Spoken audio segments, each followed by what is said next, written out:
hemos visto por conveniente en el cuerpo pastoral hablar de libros de la Biblia capítulo por capítulo, para que vayamos entendiendo bien toda la secuencia de las enseñanzas, de las condiciones y del fondo histórico, circunstancias en que fueron escritos los libros y cosas por el estilo.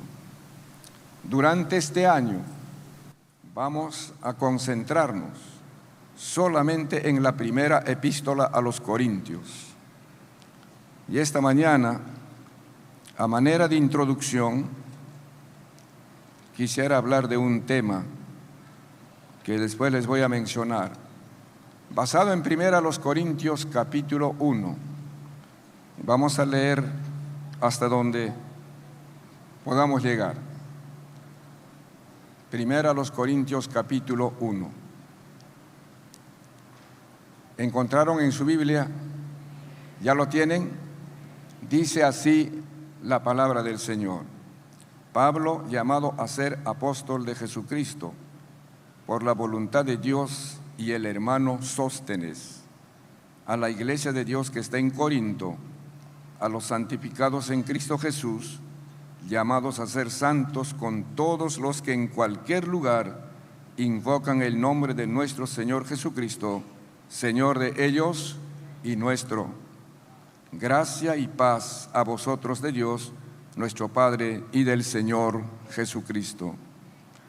Gracias doy a mi Dios siempre por vosotros, por la gracia de Dios que os fue dada en Cristo Jesús, porque en todas las cosas fuisteis enriquecidos en Él, en toda palabra y en toda ciencia, así como el testimonio acerca de Cristo ha sido confirmado en vosotros, de tal manera que nada os falta en ningún don, esperando la manifestación de nuestro Señor Jesucristo, el cual también os confirmará hasta el fin, para que seáis irreprensibles en el día de nuestro Señor Jesucristo.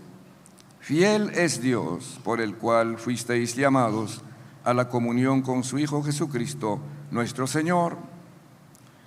Os ruego pues, hermanos, por el nombre de nuestro Señor Jesucristo, que habléis todos una misma cosa, y que no haya entre vosotros divisiones, sino que estéis perfectamente unidos en una misma mente y en un mismo parecer, porque he sido informado acerca de vosotros, hermanos míos, por los de Cloé, que hay entre vosotros contiendas. Quiero decir que cada uno de vosotros dice: yo soy de Pablo, y yo de Apolos, y yo de Cefas, y yo de Cristo. ¿Acaso está dividido Cristo? ¿Fue crucificado Pablo por vosotros? ¿O fuisteis bautizados en el nombre de Pablo? Doy gracias a Dios de que a ninguno de vosotros he bautizado, sino a Crispo y a Gayo, para que ninguno diga que fuisteis bautizados en mi nombre. También bauticé a la familia de Estefanas, de los demás no sé si he bautizado a algún otro. Pues no me envió Cristo a bautizar, sino a predicar el Evangelio, no con sabiduría de palabras, sino para que no se haga vana la cruz de Cristo. Hasta allí. Amén. Esta epístola fue escrita por el apóstol Pablo a la iglesia de Corinto, más o menos entre los años 54 a 57 después de Cristo. Me gustaría hablarles de la ciudad de Corinto. Hablaremos en otro momento. Y el propósito de enviar esta carta a la iglesia de Corinto fue para corregir muchos defectos, muchos males que había en la iglesia.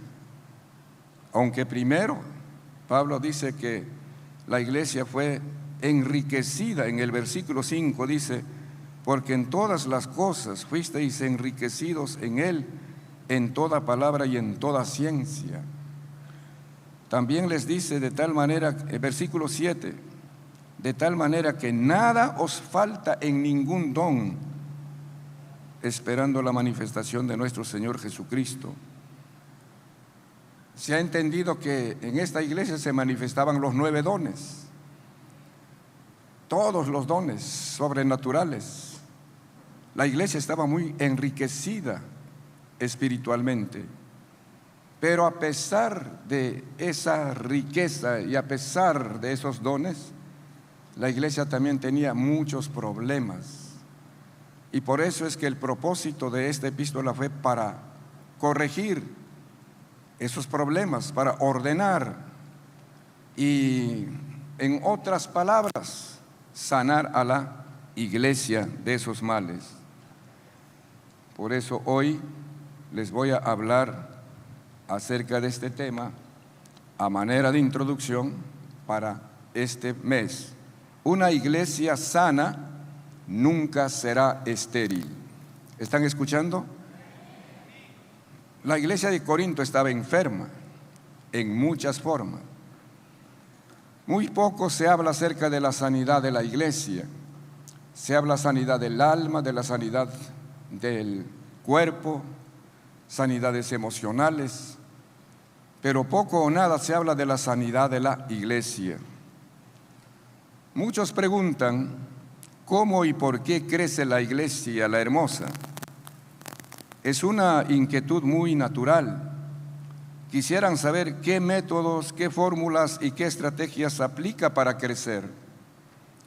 Me gustaría compartir algunos métodos y estrategias, pero todo esto ya se dio en conferencias, seminarios y escuelas de crecimiento.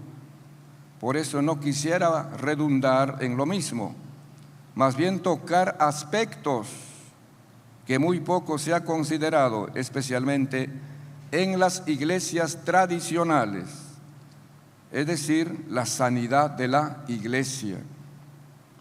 En esto concuerdan muchos autores de libros que tratan sobre la sanidad de la iglesia, y voy a mencionar algunos a manera de introducción. Rick Warren, un pastor de una iglesia muy reconocida en los Estados Unidos, ha escrito varios libros, entre ellos Una familia con propósito, Una iglesia con propósito, Una vida con propósito, un liderazgo con propósito. Entonces él dice, Rick Warren dice, la salud antes que el tamaño, donde asevera la importancia de la salud de la iglesia y dice, la clave en el siglo XXI será la salud de la iglesia, no el crecimiento. Una iglesia puede ser grande y saludable o grande y enferma. Una iglesia puede ser pequeña y sana o pequeña y debilucha. Lo importante no es el tamaño, sino la salud de la iglesia. Si las iglesias son saludables, el crecimiento ocurrirá normalmente. Para la mayoría de las personas, el crecimiento de una iglesia automáticamente se relaciona con cifras. Ese es solamente un aspecto de crecimiento, es decir, las cifras. Como el concepto de crecimiento de la iglesia ya se toma en cuenta en laboratorios y plataformas teológicas, entonces este concepto tiene que ser amplio e integral y contextual, es decir, sobre la sanidad de la iglesia. Sigue diciendo Warren, hay 5 maneras de medir tanto la salud como el crecimiento de una iglesia. A ver, ustedes saquen su mano derecha, sáquenlo y a ver con sus dedos. 5 maneras de medir el crecimiento y la salud de una iglesia. Número 1, a ver, número 1, a ver, así, el meñique. Número 1, calor cristiano por medio de la comunión. Número 2, en profundidad por medio del discipulado. Número 3, en fuerza por medio de la adoración.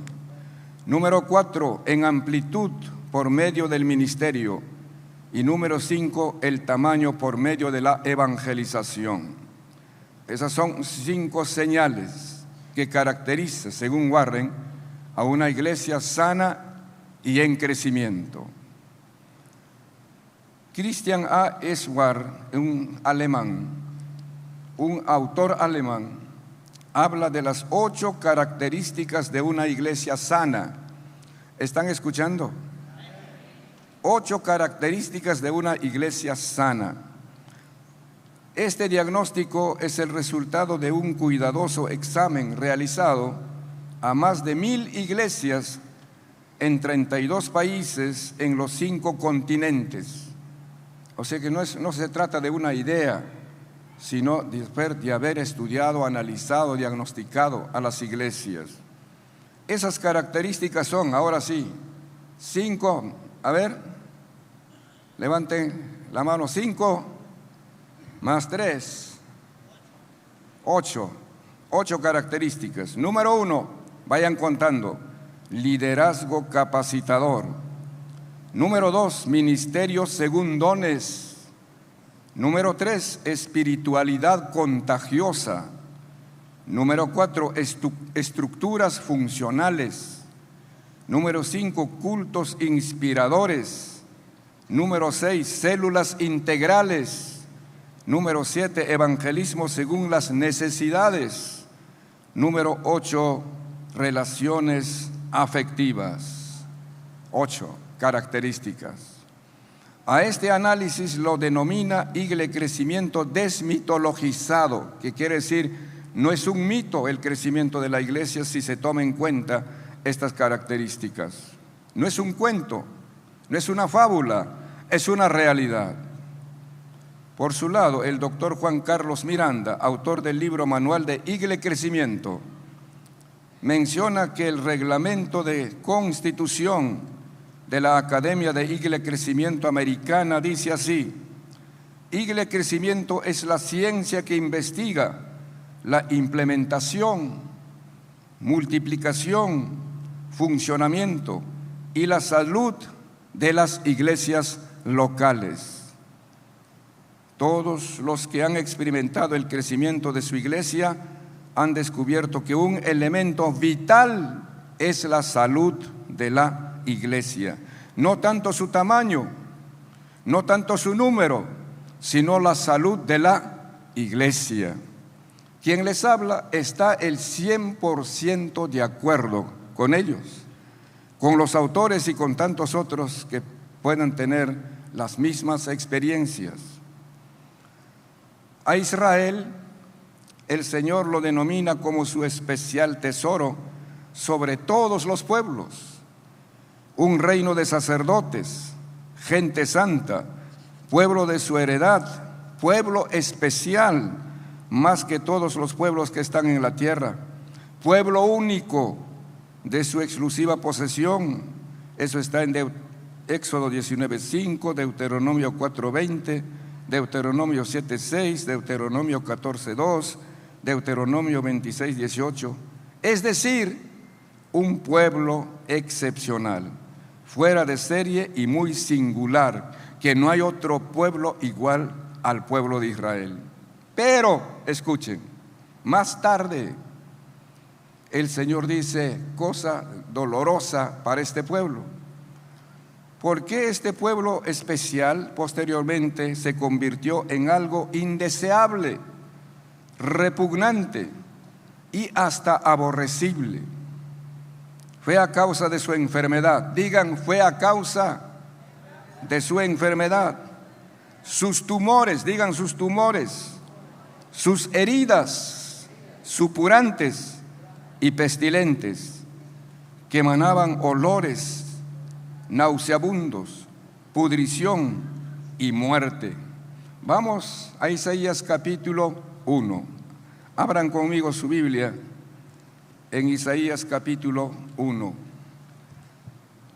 para darnos cuenta a este pueblo especial tesoro como después lo denomina el Señor. Dice: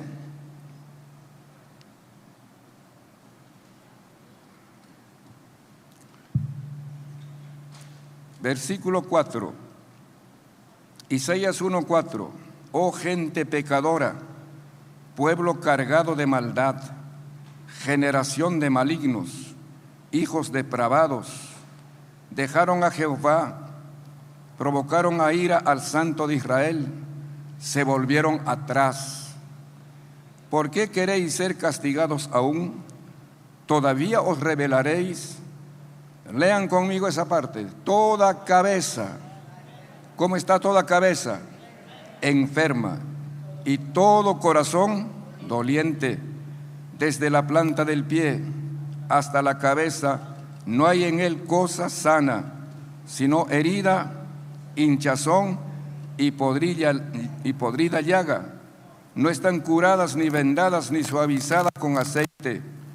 Vuestra tierra está destruida, vuestras ciudades puestas a fuego, vuestra tierra delante de vosotros comida por extranjeros y asolada como asolamiento de extraños. Toda cabeza está enferma y todo corazón doliente. Tiene hinchazón y podrida llaga, ese pueblo especial. La pregunta es, si eso le sucedió a Israel, ¿le puede pasar también esto a la iglesia?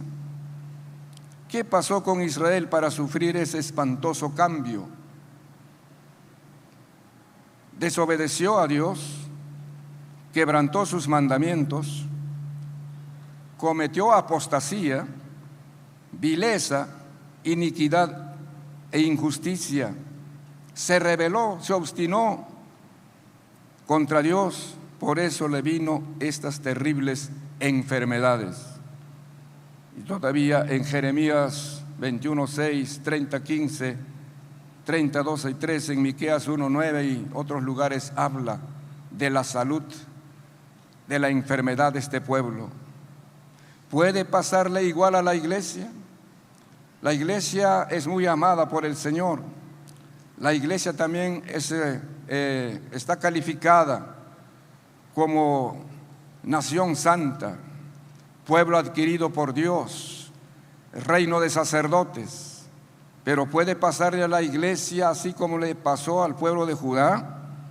¿O es que la iglesia está inmune de toda contaminación e infección? ¿Es posible que la iglesia, pueblo adquirido por Dios, esté enferma? La respuesta es sí. Vamos a ver cómo es una iglesia enferma. Hay 3 clases de iglesias en todo el mundo en cuanto a la salud. ¿Me están escuchando? 3 clases de iglesias, tomen nota: iglesias sanas, iglesias enfermas e iglesias muertas. Digan conmigo, hay 3 clases de iglesias en todo el mundo: iglesias sanas, iglesias enfermas e iglesias muertas. ¿Dónde nos ubicamos nosotros como iglesia La Hermosa? ¿Somos una iglesia sana, una iglesia enferma o una iglesia muerta? No se adelanten porque vamos a ver nuestros síntomas. ¿Cómo saber que una iglesia está enferma? ¿Cómo se sabe que una persona está enferma? Es por los síntomas. Por eso hoy voy a hablar acerca de los síntomas de una iglesia enferma. A una persona enferma se le descubre por sus síntomas. Lo mismo sucede con la iglesia. ¿Cuáles son esos síntomas de una iglesia enferma? Número 1 es la esterilidad. Digan la esterilidad. Una iglesia enferma es semejante a una mujer estéril que no da hijos, o también se parece a la higuera estéril a quien el Señor la maldijo por no dar frutos.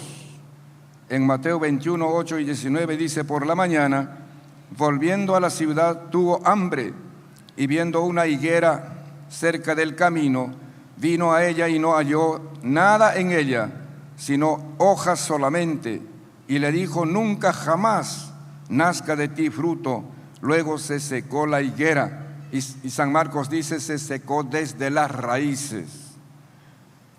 Una iglesia enferma no fructifica, no crece, no da hijos espirituales, no se multiplica, no avanza por meses o años, permanece en la misma condición o en el mismo estado. Ese es su primer síntoma, la esterilidad.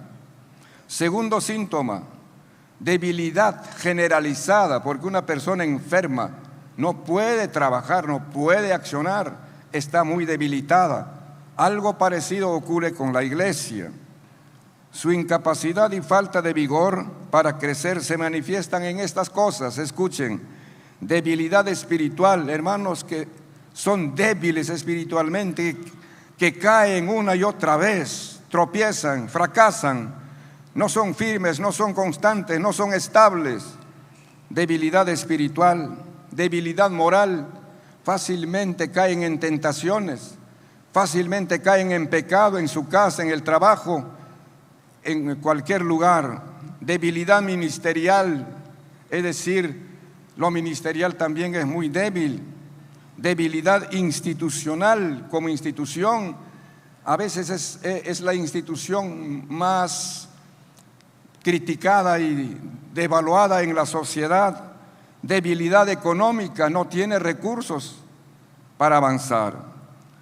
Por estas razones no puede ensanchar el sitio de su tienda, no puede extender las cortinas de sus habitaciones, es escasa en todo. Digan: una iglesia enferma es escasa en todo. No puede extenderse, digan: no puede extenderse, ni a la derecha, ni a la izquierda. Es semejante a una mujer viuda, digan: es una iglesia viuda, cuyo esposo ha muerto y se ha quedado sin fuerzas. Eso dice en Isaías 54, 2 y 3. Ensancha el sitio de tu tienda y las cortinas de tus habitaciones sean extendidas. No seas escasa. Alarga tus cuerdas y refuerza tus estacas, porque te extenderás a la mano derecha y a la mano izquierda, y tu descendencia habitará naciones y habitará las ciudades asoladas. Eso le dice el Señor a Judá, pero también eso nos dice a nosotros el Señor como iglesia. El tercer síntoma de una iglesia enferma es ausencia del verdadero gozo. ¿Están escuchando, por favor? ¿Cuál es el tercer síntoma? Ausencia del verdadero gozo. La Biblia nos invita a regocijarnos. Regocijaos en el Señor siempre, regocijaos, dice en Filipenses. A gozarnos y a celebrar con júbilo los triunfos de Jehová con su pueblo. Los motivos de ese gozo son muchos, pero especialmente cuando un pecador se arrepiente. Para Dios este es el más grande acontecimiento en la tierra. Ojalá que puedan entender. ¿Cuál es el acontecimiento más grande en la tierra para Dios? Es la conversión de un pecador. Digan: es la conversión de un pecador. Por eso, tanto en el cielo como en la tierra hay una conmoción que produce gozo, regocijo y celebración cuando un pecador se arrepiente. Cuando hay constantes conversiones, la iglesia vive un ambiente de gozo y celebración. Digan amén, digan gloria a Dios. Pero una iglesia enferma que no da hijos carece de ese gozo.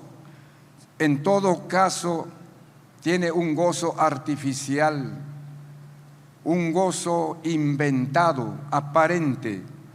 Por eso es que ahora la iglesia ha cambiado su verdadera esencia y su verdadera identidad en cuanto al gozo, porque piensan que gozo es danzar, estar danzando, y todo el mundo se pone a danzar. Y las músicas ahora estimulan para eso, para danzar y danzar, y piensa que ese es el gozo. Ese no es el gozo del Espíritu Santo. Ese no es el gozo que produce el cielo. Ese es lo que nosotros provocamos y artificializamos. El verdadero gozo viene cuando nosotros hacemos lo que al Señor le agrada. Y entonces cuando el pecador se convierte, hay gozo en la tierra y hay gozo en el cielo. Hasta los ángeles se ponen de fiesta. Por eso en Isaías 54:6 dice: porque como a mujer abandonada y triste de espíritu te llamó Jehová, y como a la esposa de la juventud que es repudiada, dijo el Dios tuyo. Así que una iglesia enferma que no da hijos carece de ese gozo. Es semejante a una mujer repudiada de su marido, que está llena de amargura y frustraciones. Iglesias llenas de amargura y frustraciones, de gente quejosa, de gente frustrada, de gente decepcionada a causa de su enfermedad. Cuarto síntoma: adormecimiento. Digan adormecimiento. ¿Cuántos están adormecidos en estos momentos? Uno de los síntomas de una persona enferma es la somnolencia o adormecimiento. Lo mismo ocurre con la iglesia. Lleva una vida sedentaria, entorpecimiento mental y emocional. Se entumecen sus articulaciones espirituales. Por eso no tiene motivaciones nuevas. Carece de dinamismo para cumplir su misión. Pierde sensibilidad espiritual y el discernimiento. En un ambiente o es un ambiente o campo propicio para que Satanás siembre la cizaña e introduzca costumbres raras a la iglesia. A una iglesia adormecida, fácilmente Satanás puede introducir la cizaña y costumbres extrañas. ¿Me están escuchando? Por eso cuando ustedes ven por las redes sociales iglesias haciendo cosas raras, son iglesias adormecidas, y Satanás ha sacado ventaja para introducir cosas extrañas. En Mateo 13:24-30 el Señor Jesús dijo estas palabras. Les refirió otra parábola diciendo: el reino de los cielos es semejante a un hombre que sembró buena semilla en su campo. Pero mientras dormían los hombres, diga, mientras dormían en las sillas de la iglesia, mientras dormían en su cama, mientras dormían en el carro, mientras dormían en cualquier lugar, vino Satanás o vino su enemigo y sembró cizaña en el trigo y se fue. Y cuando salió la hierba y dio fruto, entonces apareció también la cizaña. Vieron entonces los siervos del padre de familia y dijeron: Señor, ¿no sembraste buena semilla en tu campo? ¿De dónde pues tienes cizaña? Él les dijo: un enemigo ha hecho esto. Y los siervos dijeron: ¿quieres que vayamos y la arranquemos? ¿Quién sembró la cizaña? Un enemigo, diga, un enemigo. ¿De qué aprovechó para sembrar la cizaña? Digan, el adormecimiento, mientras los miembros dormían. Le dijeron entonces al padre de familia: ¿quieres pues que vayamos y la arranquemos? Él les dijo: no, no sea que al arrancar la cizaña arranquéis también con ella el trigo. Dejad crecer juntamente lo uno y lo otro hasta la siega. Escuchen, hasta la siega. Y al tiempo de la siega yo diré a los segadores: recoged primero la cizaña y atadla en manojos para quemarla, y recoged el trigo en mi granero. Me gustaría predicarles sobre esto, porque no todos somos trigo, hay también cizaña. ¿Y quién siembra la cizaña? Es Satanás. ¿Quién siembra la buena semilla? Es Jesús. es su palabra. Por eso en Proverbios 24, 30, el 34, dice la palabra. ¿Están escuchando? Pasé junto al camino del hombre perezoso, podríamos decir del cristiano perezoso, y junto a la viña del hombre falto de entendimiento, y aquí que por toda ella había crecido los espinos, ortigas habían ya cubierto su faz, y su cerca de piedra estaba ya destruida. Miré y lo puse en mi corazón, lo vi y tomé consejo, un poco de sueño, cabeceando otro poco, poniendo mano sobre mano, otro momento, otro poco para dormir. Así vendrá como caminante tu necesidad y tu pobreza como hombre armado. Iglesia enferma, iglesia débil, porque muchos están adormecidos. La iglesia está adormecida. Un quinto síntoma de una iglesia enferma es marejadas y conflictos. Digan conmigo, marejadas y conflictos. ¿Qué son las marejadas? Estamos hablando de manera comparativa.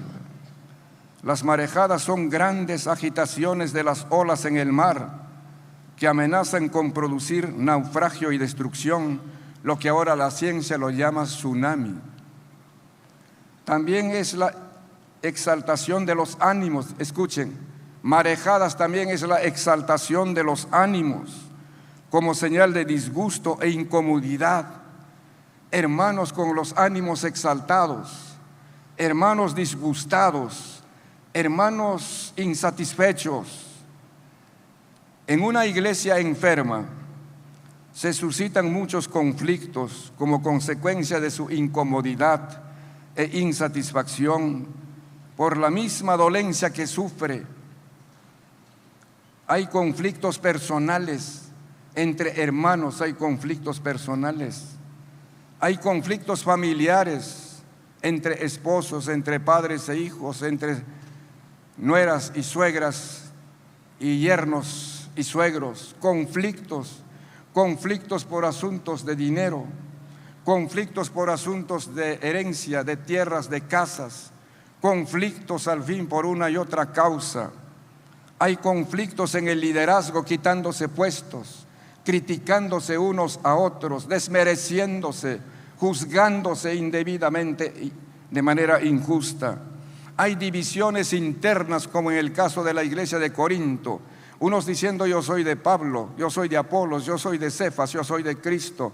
Iglesia dividida, teniendo los 9 dones. No se trata solo de cantar, solo de orar, no se trata solo de ver milagros, sanidades, lo que sea, sino vivir la vida cristiana como la palabra del Señor ordena. Porque muchos, cuando el Señor Jesús venga, tratarán de justificarse diciendo: en tu nombre predicamos al aire libre, en tu nombre hicimos señales, en tu nombre hicimos milagros, resucitados muertos. Y el Señor les dirá: no les conozco a ustedes, porque no vivieron de acuerdo a mi palabra.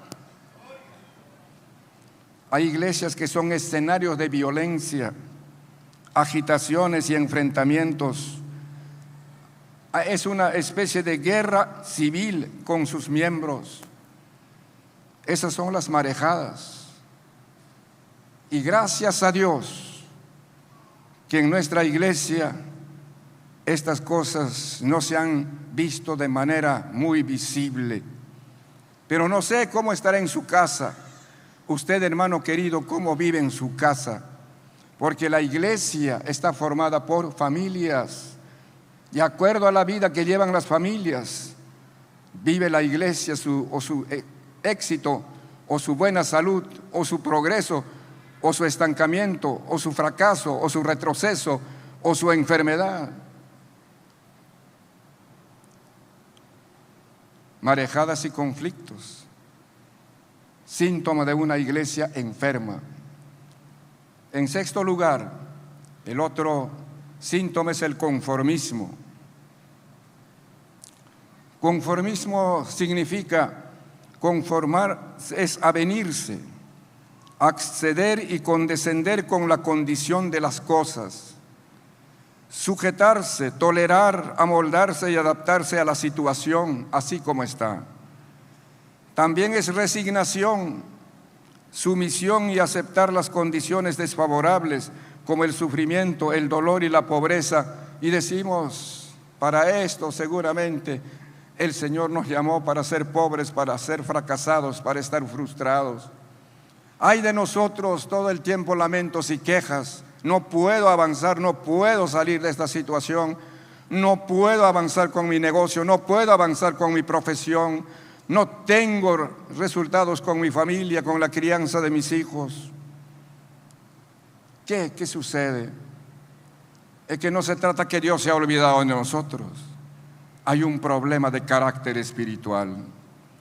Cuando en la iglesia se repite por años la esterilidad, la incapacidad, el adormecimiento y los conflictos, estos se convierten en condiciones tolerables, en hábitos y características naturales de la iglesia. Nuestros cultos se repiten en lo monótono, en lo rutinario, nuestras actividades, todos nos conformamos a nuestra condición y a nuestra pobreza.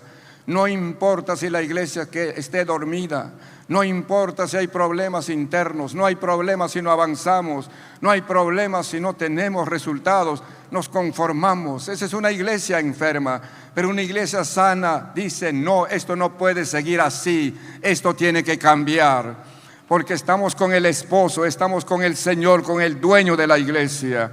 Y cuando el Señor Jesús reina, cuando el Señor Jesús dirige, cuando el Señor es el capitán principal de esta iglesia, no puede estar en esta condición. En este estado no haya lugar la exhortación del apóstol Pablo cuando dice, no os conforméis a este siglo, sino transformaos por medio de la renovación de vuestro entendimiento, para que comprobéis cuál sea la buena voluntad de Dios, agradable y perfecta. Romanos 12:2. Y un séptimo síntoma es la indiferencia. La indiferencia es no sentir inclinación ni rechazo por una cosa. También es no decidir ni determinar por una ni por otra. No importarle si se hace de una u otra manera. La iglesia enferma es indiferente a la gran comisión. ¿Cuál es la gran comisión? Es la predicación del evangelio. Una iglesia enferma es indiferente. Es apática a los problemas sociales de su comunidad. No le duelen, no le preocupan los problemas sociales que pasan en la comunidad. La violencia, la prostitución, la corrupción y todo lo que pasa. Hermanos queridos, los gobiernos no van a cambiar las cosas porque ellos mismos están perdidos. A no ser que llegue al poder, o sea, la presidencia, un hombre transformado por el poder de Dios. Pero ¿quién tiene el mensaje, quién tiene el recurso para transformar los pueblos, las ciudades y las naciones? Es el evangelio de Jesucristo, es la iglesia del Señor Jesucristo. Mientras otros retroceden, mientras otros se detienen, nosotros tenemos que avanzar. Pónganse de pie, un momento, pónganse de pie por favor. A ver, procure avanzar. No sé si adelante, nunca se avanza hacia atrás, ¿no? Digan conmigo, el propósito de Dios, el deseo de Dios y la voluntad de Dios es que su iglesia no retroceda.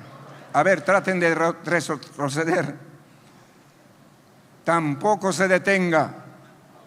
El propósito de Dios es que la iglesia avance, avance, avance, avance. Gloria a Dios. No es que la iglesia se duerma, sino que esté despierta, haciendo la voluntad de su Señor. Pueden sentarse. Muchas gracias.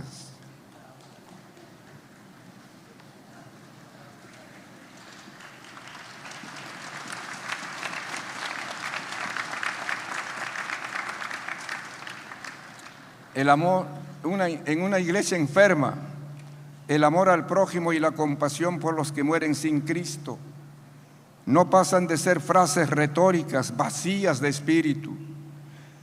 Por eso me gustó la alabanza esta: yo quiero trabajar por el Señor.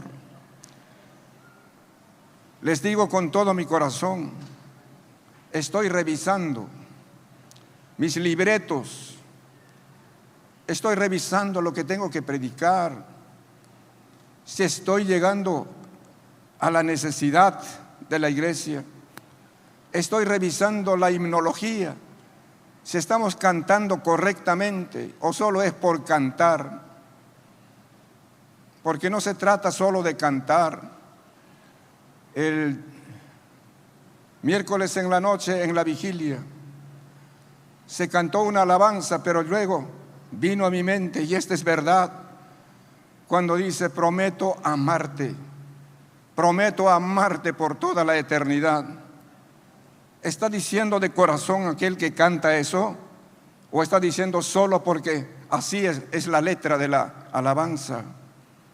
Estoy revisando el asunto de las oraciones.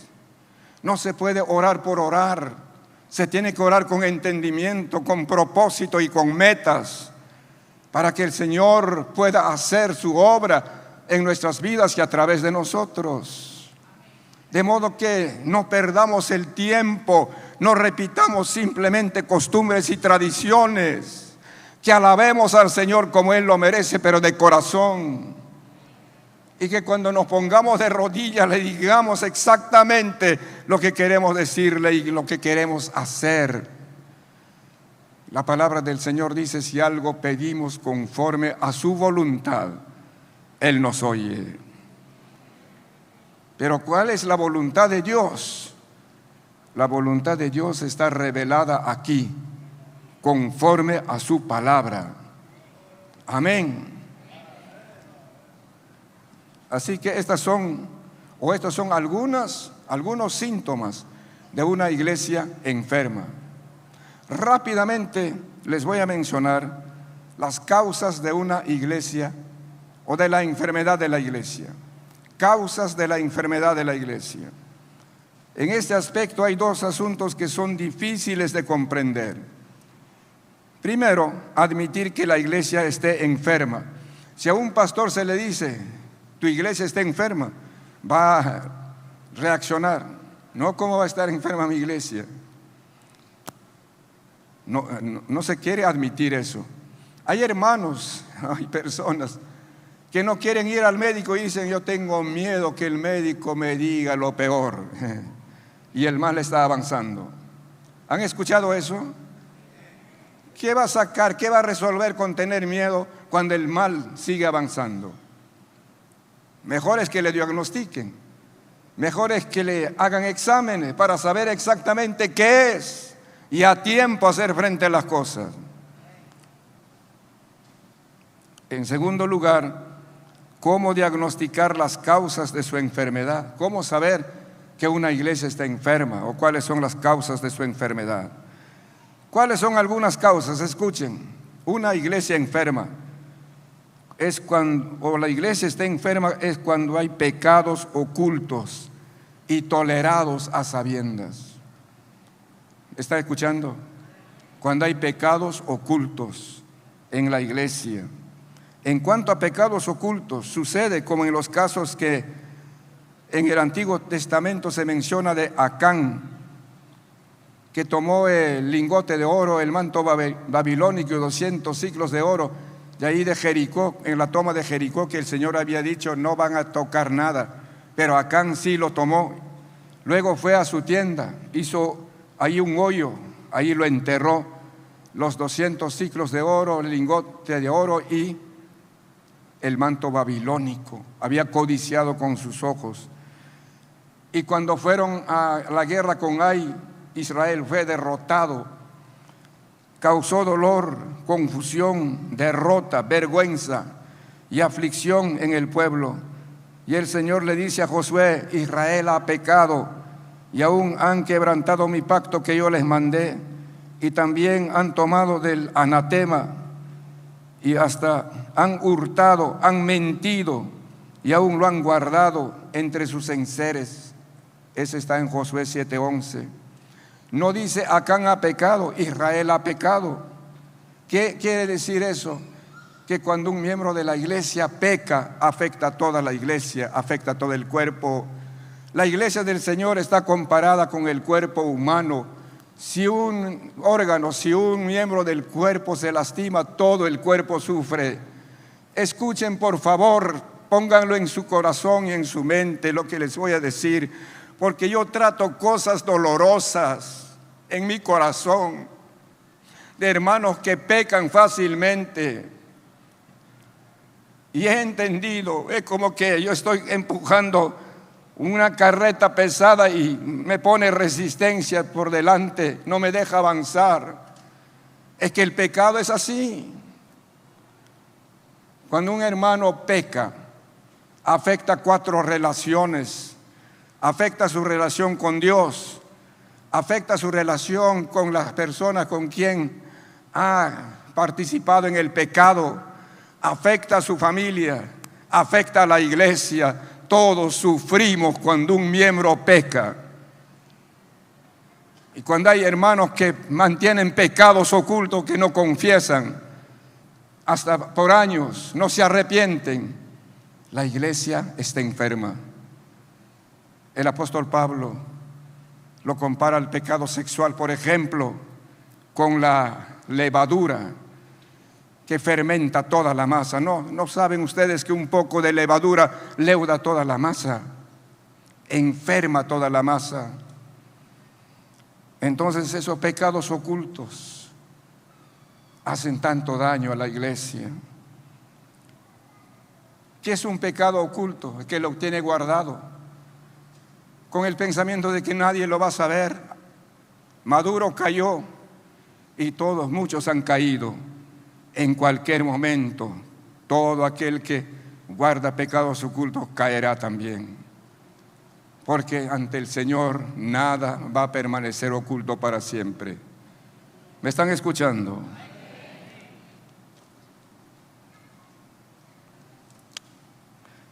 La codicia y la mentira, la codicia, la mentira y la hipocresía de Ananías y Zafira, mencionado en Hechos capítulo 5, que puso en peligro el crecimiento de la iglesia, la salud de la iglesia. Pero menos mal, esos pecados fueron descubiertos y corregidos, y entonces la iglesia fue purificada y siguió creciendo. Y vino gran temor sobre toda la iglesia y sobre todos los que oyeron estas cosas. Hermanos queridos, cuando se miente fácilmente como cristianos, cuando no se dice la verdad, si no se encubren las cosas, eso daña a la misma persona, daña a la iglesia. Alguien por ahí cogió un sobre de diezmo, así como Ananías y Zafira, y puso una cantidad, pero sin especificar, y dice: este es mi diezmo. Ananías y Zafira hicieron algo parecido y estaban engañando al Señor, o tratando de engañar, mentir al Espíritu Santo. ¿Por qué? Para aclarar bien los conceptos. ¿Qué es el diezmo? El diezmo es el 10% de una cantidad. ¿Me están escuchando? ¿Están escuchando todos? 10% de una cantidad. Pero si usted, por ejemplo, tiene como ganancia 1,000 soles, el diezmo es 100 soles. Ese es diezmo. Pero usted lo pone 50 soles, 80 soles, hasta 99 soles, te lo pone. La pregunta es: ¿está diciendo la verdad? ¿Está diciendo la verdad? ¿Por qué? ¿Por qué no está diciendo la verdad? Tiene que ser 100, eso es, completo, diezmo. ¿Y cuántos de nosotros, inducidos por el enemigo? Porque Pedro le dijo a Ananías: ¿por qué Satanás les tentó de esa manera? para que hagan. Habremos caído en esas trampas.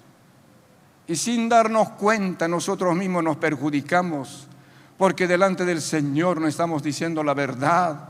Nuestras oraciones quedan estorbadas, nuestra vida espiritual se debilita. Hay que siempre actuar dentro de la verdad, dentro de lo correcto y de lo justo. ¿Están escuchando? Difícil que haya un amén para esto.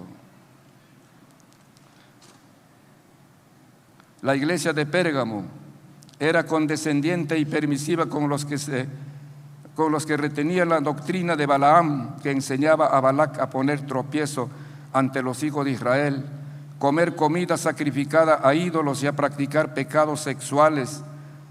Y el Señor le pide a la iglesia que se arrepienta, comenzando con el pastor. Al pastor le dice: la iglesia está así.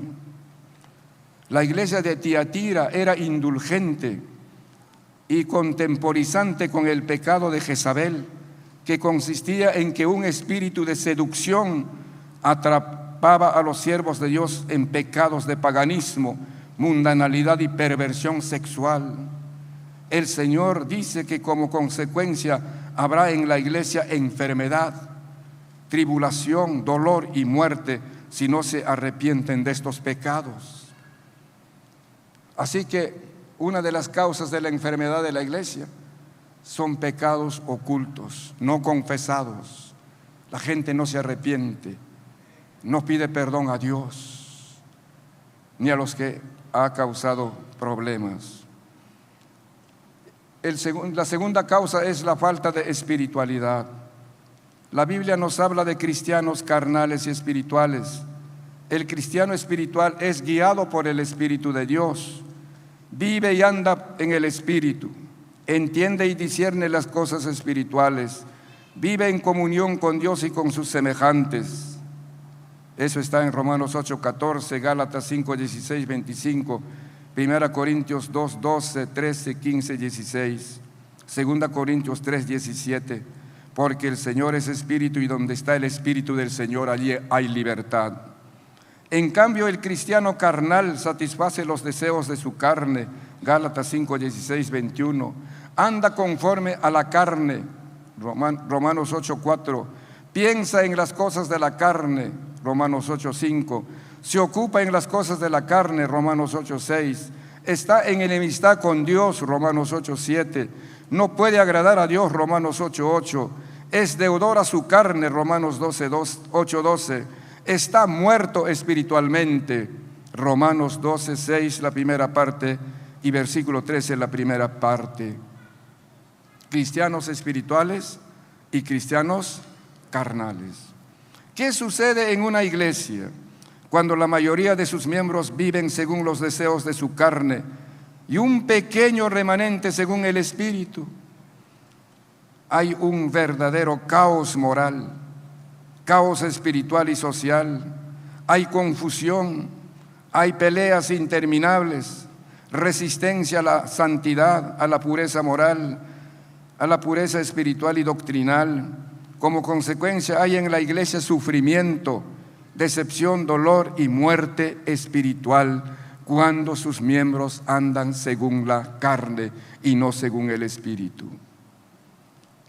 Tercera causa de la enfermedad de la iglesia: contiendas y divisiones.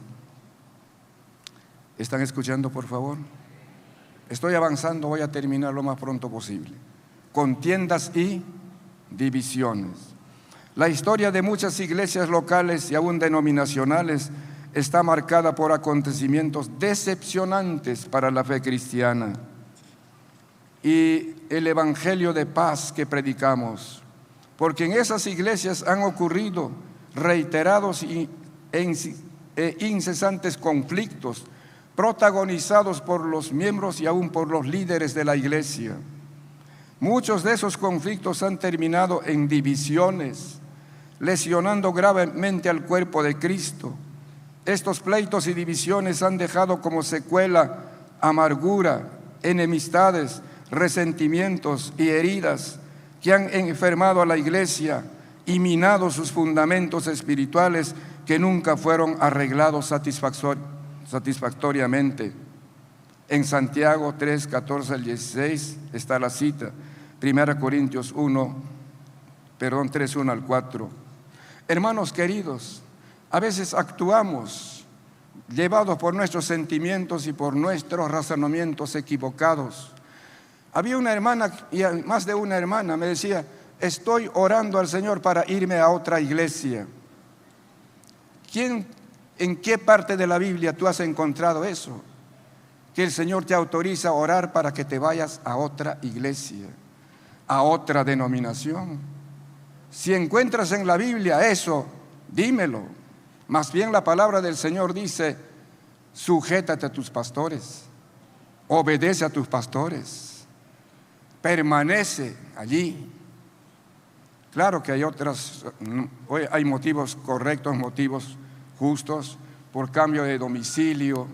Por ejemplo, si algún hermano se va a vivir a Puente Piedra para asistir allá a una iglesia, pide su traslado. Esa es la forma correcta. Pero que esté orando: pues, quiero irme a otra iglesia, quiero irme a otra denominación. Ese es un engaño del enemigo, el engaño de su mente. Permítanme decirles, hermanos, un pastor que también pastoreó la iglesia La Hermosa en años muy anteriores, se fue de las asambleas de Dios y formó su propia denominación. Llegó un momento en que fue atacado por el cáncer terminal al hígado. En ese tiempo, el Señor me permitió ser presidente nacional de las asambleas de Dios. Me hizo llamar con urgencia. Me dijo: pastor, quiero que usted venga, por favor, a mi casa. Y entonces fuimos a su casa. Y él me dijo: me equivoqué cuando yo me fui a otra denominación. Desprecié la denominación de las asambleas de Dios. Yo pensaba que yo podría hacer mejores cosas o pertenecer a otra denominación mejor que las asambleas de Dios.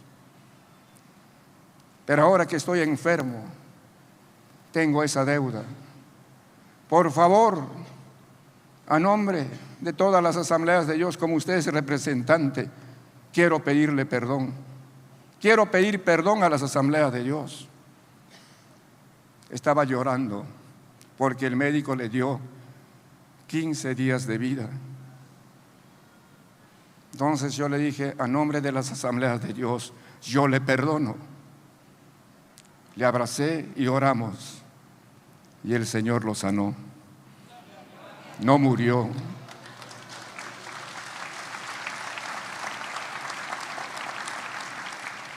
No se trata de hacer las cosas a la ligera.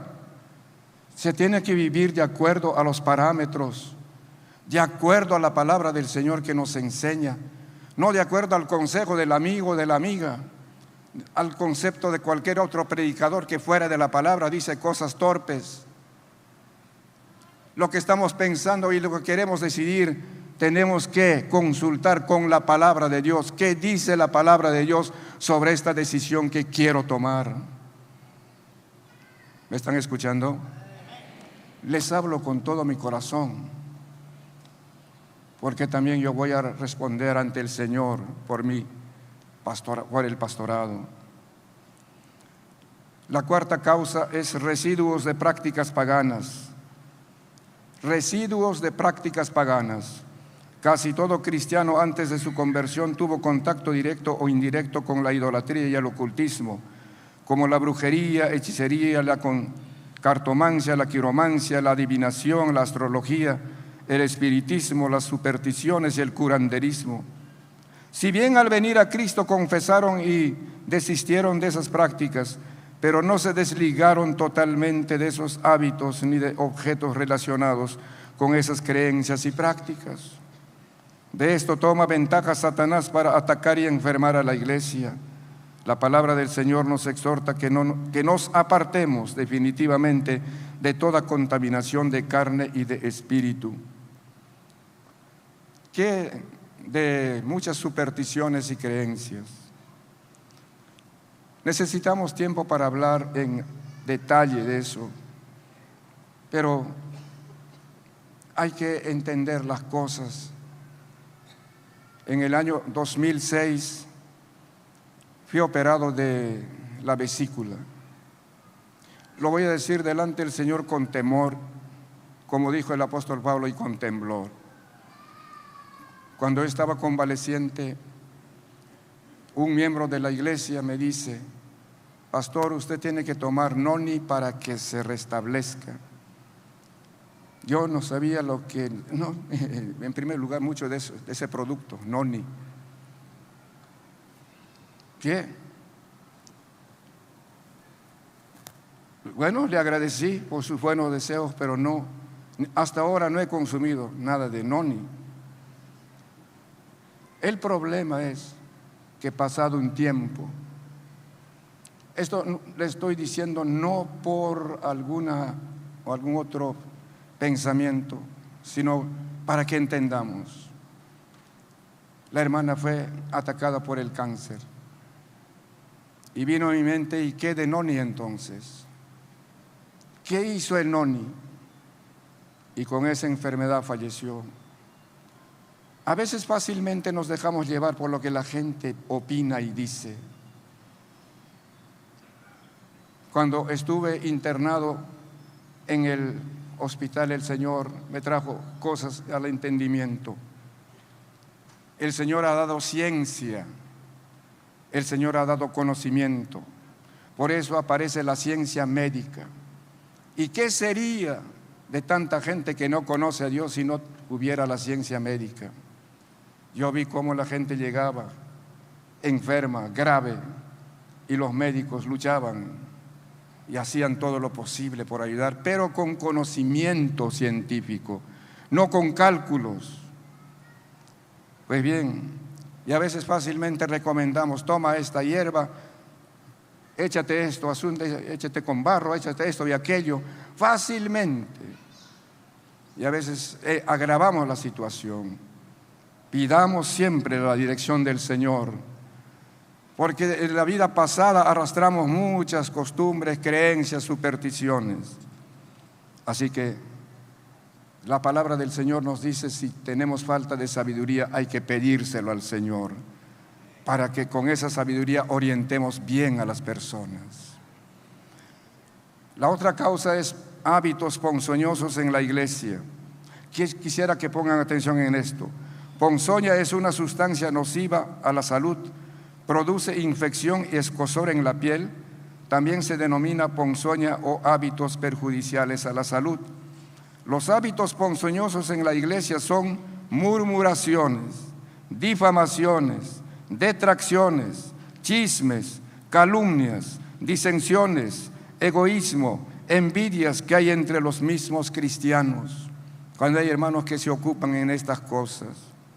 Si bien parecen imperceptibles, pero son muy nocivos porque dañan la salud de la iglesia, al igual que los parásitos que afectan los intestinos o polillas que destruyen invisiblemente hermosos muebles, ponzoñas.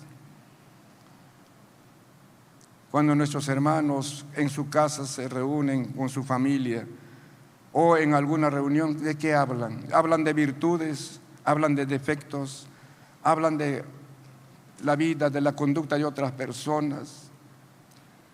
Hermanos queridos, eso ha hecho tanto daño cuando entre hermanos se comenta, se desacredita la conducta, se habla mal los unos de los otros.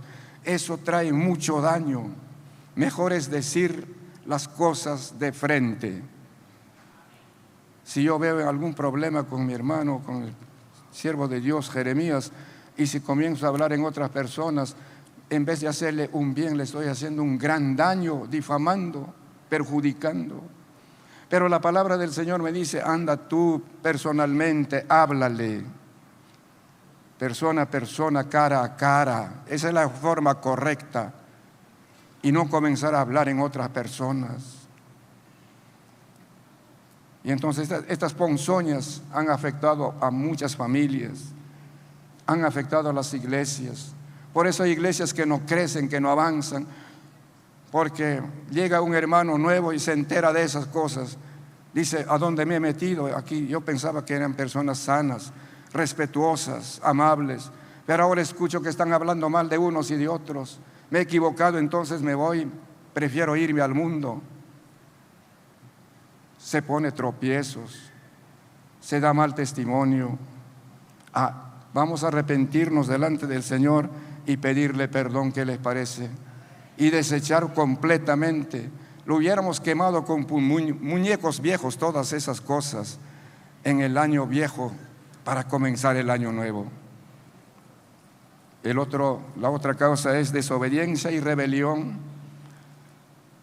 Desobediencia y rebelión. Estos son dos pecados perniciosos que causaron mayores calamidades, desgracias, sufrimiento, dolor y enfermedades, fracasos económicos y derrota ante sus enemigos al pueblo de Israel. Ya en Deuteronomio capítulo 28, Dios les había advertido de la siguiente manera, escuchen: si desobedecieres la voz de Jehová tu Dios, traerá sobre ti mortandad, hasta que te consuma en la tierra a la cual entras para tomar posesión de ella. Jehová te herirá de tisis, de fiebre, de inflamación, de ardor, con sequía, con calamidad repentina, inflamación, con calor sofocante, con otras enfermedades duras y difíciles de remediar. Así que la desobediencia ha traído muchos males también al pueblo, a la iglesia. Desobediencia a Dios, desobediencia a su palabra, desobediencia a los padres, desobediencia al esposo, desobediencia en la familia, desobediencia a los pastores, como la palabra del Señor dice, desobediencia a las autoridades. Somos muy desobedientes. Y una de las razones por qué hay mucha postergación, mucho fracaso, hay mucha situación dura y difícil en nuestra vida, es a causa de la desobediencia, porque es un pecado que es más grave que el ocultismo, que la brujería. Por eso la palabra del Señor dice así sencillamente: si ustedes me aman, guarden mis mandamientos. ¿Cuántos de ustedes han leído eso? Si me amáis, díganlo, si me amáis, guardad mis mandamientos. Y hay que vivir en obediencia de la palabra.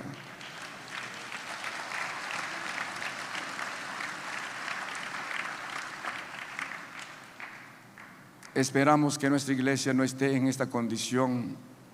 Y si alguien en forma particular se da cuenta que no está bien delante del Señor, hoy es el momento de remediar todo eso y poner en orden. Vamos a reconciliarnos delante del Señor, confesarnos unos a otros con un sincero arrepentimiento. A veces necesitamos tomar tiempos prolongados de terapia espiritual, de ayuno y oración para vencer muchos hábitos que se han hecho costumbres en nuestras vidas. Los líderes, los pastores, en representación de toda la iglesia, debemos pedir perdón a Dios, restituir propiedades si hemos usurpado, muebles, equipos, instrumentos y otros que se apropiaron ilícitamente. Los grupos que salieron por división, lesionando el alma de la iglesia, deben pedir perdón a la iglesia que perjudicaron. Los obreros que rompieron con enojo y resentimiento su compromiso con la iglesia o la denominación, confesar y pedir perdón con sincero arrepentimiento. Tenemos que recordar que la iglesia vive su propia dimensión espiritual, así como las personas. Ella también sufre las consecuencias de sus pecados, pudiendo también ser esclavizada por ellos. Por tanto, es necesario que haya una permanente vigilancia y santidad. Como estamos propensos al pecado, debe existir constante práctica de confesión de pecados. El liderazgo en especial debe colocarse en la brecha pidiendo perdón por los pecados cometidos. Vamos a restaurar en lo más pronto posible la llenura del Espíritu Santo y la operación de los dones para una correcta edificación de la iglesia y vigilar contra todo espíritu de engaño. La iglesia de Corinto tuvo muchos dones, 9 dones sobrenaturales, pero con muchos problemas que iremos viendo mes a mes, esos problemas, y resolviendo. Esta mañana vamos a ubicarnos cómo está nuestra relación con el Señor. Si nuestro corazón nos reprende, nos redarguye de algo que no está bien delante del Señor, lo más correcto es reconocer y humillarnos y pedir perdón al Señor, que guardarlo, que ignorarlo, tratar de soportar eso. Porque en el arrepentimiento, en la confesión, hay 4 cosas. Primero, es como sacar la bomba que está allí en el interior, que en cualquier momento puede explotar. Segundo es cuando sana nuestras heridas. Cuando hay arrepentimiento y confesión, hay sanidad de nuestras heridas internas. Cuando hay arrepentimiento y confesión, hay restauración de relaciones. Volvemos a la comunión, volvemos a la paz y al amor. Cuando hay arrepentimiento y perdón, reconciliación sincera, hay progreso en nuestra vida, en todo sentido. El Señor bendice nuestra vida espiritual, bendice nuestra salud, bendice nuestro trabajo, bendice nuestro negocio, bendice nuestra empresa, bendice nuestros emprendimientos, porque estamos trabajando bien mano a mano con el Señor. ¿Cuántos de ustedes quieren comenzar bien este año? Con pies bien firmes, renunciando a todo esto, que no causemos dolor, sufrimiento y enfermedad a nuestra iglesia. Todos procuremos que sea una iglesia sana, saludable, vigorosa y fuerte, que no se detenga. Pónganse de pie los que están dispuestos.